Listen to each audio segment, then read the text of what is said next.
Itachi बाबा की बात सुनकर गांव के लोग रात में डर की छाये में जैसे तैसे सो रहे थे। तभी अचानक पूरा गांव धुएं से भरने लगता है और उस धुएं के बीच वही गाना गूंजता है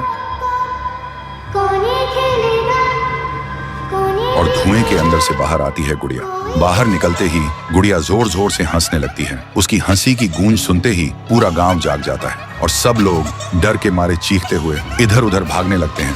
तभी इटाची बाबा गुड़िया के सामने आता है और चीख कर बोलता है, चली जा यहाँ से, नहीं तो ये तेरा आखिरी रात होगा। गुड़िया हंसती है और कहती है, दम है तो रोक के दिखा, और बड़ी होने लगती है।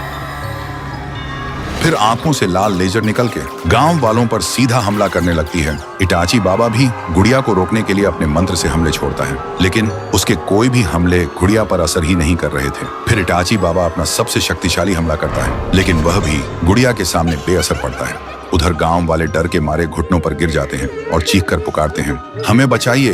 तभी आसमान से एक तेज रोशनी गिरती है और उस रोशनी के साथ आते हैं पीहू और थुंग थुंग थुंग साहुर। गांव वाले घबराकर चीखते हैं, हमें बचाइए, वो गुड़िया पहले से ज्यादा शक्तिशाली होकर लौट आई है। तभी इटाची बाबा घायल होकर पीहू और साहुर के पास आता है और बोलता है, उस गुड़िया को आप दोनों की कोई भी शक्ति रोक नहीं पाएगी। दोनों पूछते हैं, पर तुम कौन हो? इटाची बाबा कहता है, अभी यह सब का टाइम नहीं है। पीहू चौंक कर पूछती है, तो फिर हम क्या करें?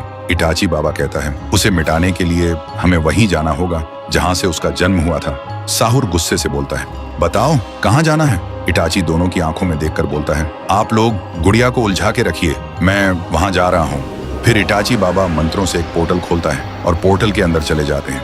फिर पीहू गुड़िया को रोकने के लिए आंखों से आग छोड़ती है, लेकिन गुड़िया को कुछ भी नहीं होता। साहुर भी गुस्से से गुड़िया को बीच से फाड़ देता है, लेकिन गुड़िया तुरंत खुद ब खुद जुड़ जाती है और हंसने लगती है। उधर इटाची बाबा आह्वान मंडल को मिटाने के लिए मंत्र करता है, लेकिन मंडल मिटने के बाद भी खुद ब खुद वापस बन जा रहा है। फिर इटाची को समझ आता है, ये काला जादू और बुरे खून से बना है, अब इसे मिटाने के लिए अच्छा खून चाहिए। फिर इटाची बाबा आह्वान मंडल के बीच खड़े होकर मंत्र करने लगते हैं। तभी उसका पूरा शरीर अचानक फट जाता है और उसका लहू पूरा मंडल ढक देता है और पल भर में ही आह्वान मंडल मिट जाता है। इधर गुड़िया चीखने लगती है और छोटी होने लगती है और देखते ही देखते धूल बनकर हमेशा के लिए मिट जाती है। पीहू और साहुर की आंखों में आंसू आ जाते हैं, क्योंकि उन्हें समझ आ गया था इटाची बाबा ने गांव को बचाने के लिए खुद को कुर्बान कर दिया। फिर साहुर गांव वालों से बोलता है, इटाची बाबा को कभी मत भूलना, उन्होंने अपनी जान तुम सबके लिए दे दी। फिर पीहू और साहुर भी सबको अलविदा कहकर गांव से चले जाते हैं।